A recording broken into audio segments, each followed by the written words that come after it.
ये एपिसोड बहुत सारे छोटे छोटे इंटरेस्टिंग एलिमेंट से भरा हुआ था, इसीलिए एक्सप्लेन करने का ज़्यादा मतलब नहीं बनता है, क्योंकि कई सारी घटनाएं डिसजॉइंटेड लगेंगी। आखिर में सब मियामुरा के अतीत से ही जुड़ा हुआ है, तो कुछ अच्छी बातें भी जानने को मिलती हैं। एक सिंपल ओवरव्यू के साथ मैं आपसे मेरा एक्सपीरियंस और ओपिनियन शेयर करने वाला हूँ।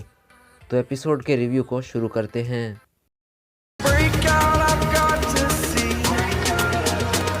Spent all my life holding all of it closely. I played it innocent, a feel of discontent. I'm finally facing it all, fearless.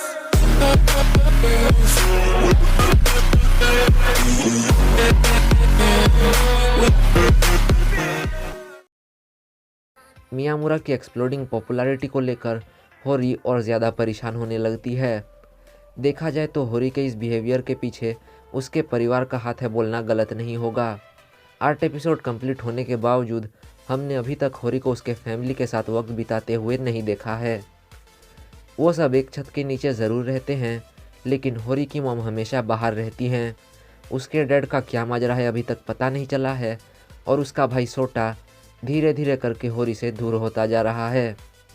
इन सब के बीच में उसके पास सिर्फ एक ही सहारा है, जो है मियामुरा। अब मियामुरा पर भी दूसरी लड़कियां डोरे डालने लगेंगी तो होरी तो गुस्सा होगी ही। इसके बाद मियामुरा की मुलाकात होती है अपने अतीत से। रास्ते में उसे मिडिल स्कूल के दोस्त मिल जाते हैं जो उसे बचपन में परेशान करते थे। उनमें से एक लड़के का नाम है तानीहारा, जो पहले आकर मियामुरा से पंगा लेता है। मियामुरा पहले से अलग है, इसीलिए वो पलटवार करेगा सोचना गलत होगा, क्योंकि वो अपने अतीत से तो उभर चुका है, मगर अंदर से वो अभी भी पहले का मियामुरा ही है। मगर होरी ये सब देखने वालों में से नहीं है। वो उन लड़कों की इतनी धुलाई करती है कि इसके बाद वो मियामुरा को आंख उठाकर भी नहीं देखेंगे। मियामुरा को बदमाश लड़कों से बचाने के बाद होरी चाहती है कि मियामुरा उसके साथ वैसा ही बर्ताव करे। होरी के इस अजीब रिक्वेस्ट के रीज़न को समझना या समझाना अभी के लिए पॉसिबल नहीं है। मैंने बोला था कि होरी और उसके परिवार के बीच चीज़ें थोड़ी अनएक्सप्लेन्ड हैं। ये बिहेवियर भी शायद उसी का साइड इफ़ेक्ट हो सकता है।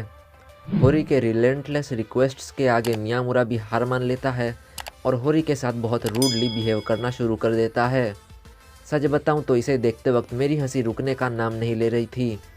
मियामुरा जेन्युइनली होरी को गालियां देते रहता है और होरी को इस सब में बहुत मज़ा आता है। भले ही बाहर से देखने वालों को जो भी लगे, होरी को फ़र्क नहीं पड़ता है। एपिसोड के बीच में हमें मियामुरा और कियोस्के के बीच एक कॉन्वर्सेशन देखने को मिलता है। कियोस्के के अजीब रिप्लाइज को देखकर ऐसा लगता है कि उनके परिवार के बीच में कुछ तो गड़बड़ है। यहाँ पर मैं गलत भी हो सकता हूँ, क्योंकि कियोस्के वैसे भी कभी सीधा जवाब नहीं देता है और काफ़ी फ़नी रहता है।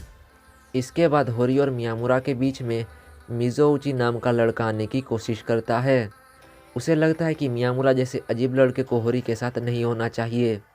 इस बात पर एग्रेसिव रिएक्शन दिखाने की जगह पर मियामुरा उसे दिखाता है कि अगर तुम्हारे पास होरी के ऊपर हाथ उठाने का दम है तो ही तुम उसे डेट कर सकते हो।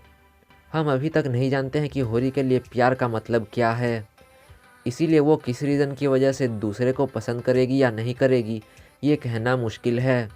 हमें इतना पता है कि वो मियामुरा को इसलिए पसंद करती है क्योंकि वो मियामुरा है। समझ रहे हो? नहीं। तो अब बात करते हैं उस सीन के बारे में जिसका पहले तो कोई मतलब नहीं बनता था, मगर आखिर में वो बहुत इम्पैक्टफुल था। तानीहारा और मियामुरा को एक लॉकर में बंद होकर बात करते हुए देखकर लग रहा था कि कुछ तो होने वाला है। पहली बार में ही ध्यान देकर देखने पर इतना तो क्लियर था कि तानीहारा को किसी बात का अफसोस है। वो मियामुरा को कॉल करता है और वो फ़ोन नहीं उठाता है तो तानीहारा सीधे उससे मिलने चला जाता है। वो इधर उधर की बातों से पहले मियामुरा का माइंड डाइवर्ट करने की कोशिश करता है, मगर मियामुरा ठंडे दिमाग से सब सुनता है। अपने सालों पुराने रिग्रेट से छुटकारा पाने के लिए तानीहारा उसके पास आया है। मिडिल स्कूल के समर ब्रेक के वक्त उनके स्कूल के सारे खरगोश मर गए थे। तानीहारा ने इस इंसिडेंट का दोष मियामुरा के सर चढ़ा दिया था, इसीलिए मियामुरा को बचपन में इतनी तकलीफ झेलनी पड़ी थी। तानीहारा की गलती की वजह से मियामुरा को बेवजह भुगतना पड़ा था, मगर मियामुरा ये जानने के बाद भी तानीहारा से नफरत नहीं करता है। इस क्लिप का बहुत बड़ा इम्पैक्ट रहा, क्योंकि एपिसोड में बीच बीच में हमें हिंट दिया जा रहा था कि मियामुरा के साथ मिडिल स्कूल में कुछ तो अनहोनी हुई थी। इतना सब कुछ होने के बावजूद मियामुरा अभी भी तानिहारा को एक दोस्त के रूप में देखने को तैयार है।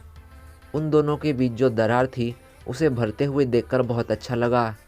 हर वक्त आगे बढ़ने की जगह पर ये शो बीच बीच में रुककर पीछे पलटता है। किसी को समझने के लिए सिर्फ उसके वर्तमान से काम नहीं बनेगा, उसके अतीत को भी जानना ज़रूरी है। पुरानी घटनाओं की बात चल ही रही है तो होरी के बारे में बात करना ज़रूरी है। अभी तक हमें उसके अतीत के बारे में ज़्यादा कुछ पता नहीं चला है।